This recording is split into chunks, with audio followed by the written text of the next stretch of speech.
comprehension of others' messaging. I occasionally heard a voice on the phone or saw a face on a video call, but I didn't feel the same connection as I would in an in-person meeting or conversation.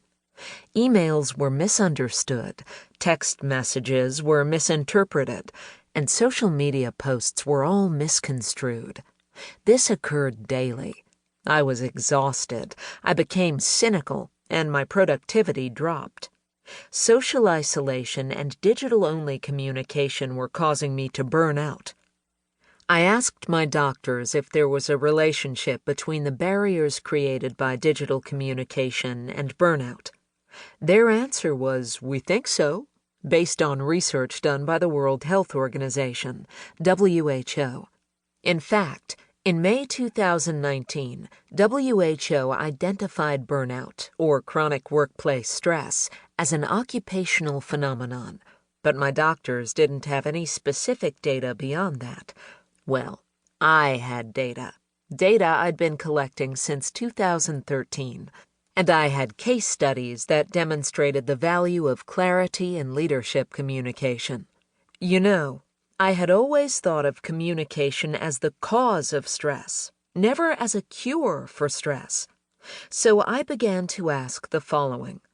Could clarity in digital communication cause a reduction in stress, thereby reducing chronic stress or burnout? Could clarity be the digital chicken soup for the soul? I know now the answer is yes. If you can figure out what people are trying to tell you, you won't waste time trying to clarify what is being communicated. And this allows you to get more done in less time.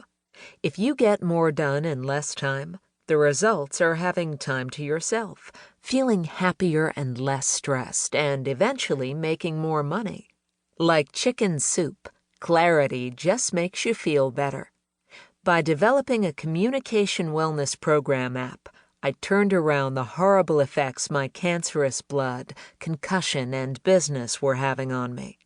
My oncology team and occupational therapists were so impressed with my sudden progress, they started to conduct clinical trials on the app, helping chronic cancer patients reduce their stress. Before you say, "This sounds too good to be true," such as my mentor John Barnett told me, understand this is how all good science works. Good science uses replication, solid data, and historical patterns. I use all three in this book. You will read about the history of the science backing the data which was obtained over 5 years, starting in 2014, from over 27,000 people who participated in beta testing, verbally responded to surveys, or took a course I designed and workshops I conducted.